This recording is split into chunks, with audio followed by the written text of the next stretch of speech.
Nous sommes l'Église du Dieu vivant.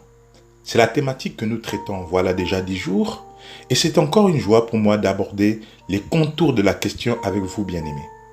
C'est une affirmation de notre identité en Dieu, Père de Jésus-Christ notre Seigneur et Sauveur. Un désir manifeste d'être en condition ce que nous sommes en position en lui. Romains 12 verset 2 dit « Ne vous laissez pas modeler par le monde actuel, mais laissez-vous transformer par le renouvellement de votre pensée pour pouvoir discerner la volonté de Dieu, ce qui est bon, ce qui lui plaît, ce qui est parfait. » La version Le Semeur. Ainsi, l'âme est aujourd'hui comme un champ de bataille où le bien et le mal sont en opposition constante. Pour être transformée, après la nouvelle naissance, l'âme a besoin de ce que la Bible appelle le renouvellement de l'intelligence, qui est une activité qui consiste à aligner régulièrement notre entendement, notre système de pensée à la pensée de Dieu, qui nous est révélée bien sûr par sa parole. C'est rompre avec la pensée du monde pour adopter la pensée de Dieu.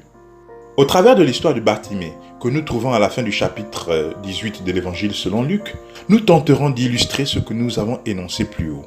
Soulignons au passage que nous pouvons retrouver cette histoire dans l'Évangile de Marc au chapitre 10. Lisons. Comme Jésus approchait de Jéricho, un aveugle était assis au bord du chemin, en train de mendier. En entendant le bruit de la foule qui passait, il demanda ce que c'était.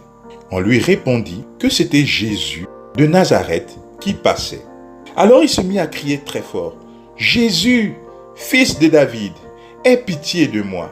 Ceux qui marchaient en tête du cortège le rabrouèrent pour le faire taire. Mais lui criait de plus belle, « Fils de David, aie pitié de moi !» Jésus s'arrêta et ordonna qu'on lui amène l'aveugle.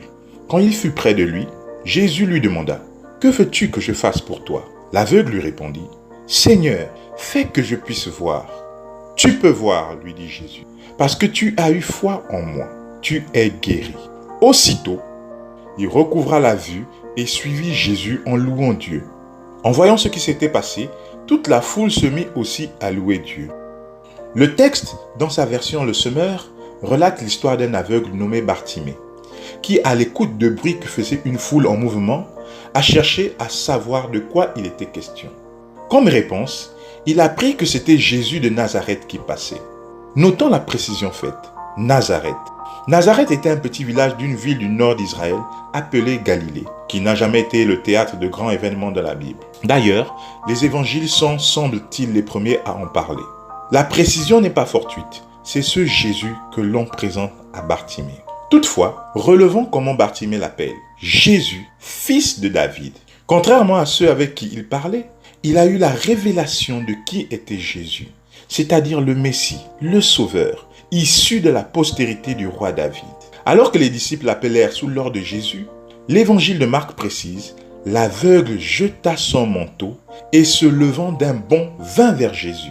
Le manteau représente l'identité par laquelle on le distinguait, le fardeau qu'il portait depuis ces années, l'image que les gens ont toujours eue de lui, la perception de qui il était avant sa rencontre avec Jésus. Non seulement il jeta son manteau, c'est-à-dire qu'il renonça à cette étiquette, cette identité, mais il se leva promptement. Manifestement, il n'y avait plus de doute. La révélation l'avait éclairé, et sans doute plus que ce qu'il pouvait penser.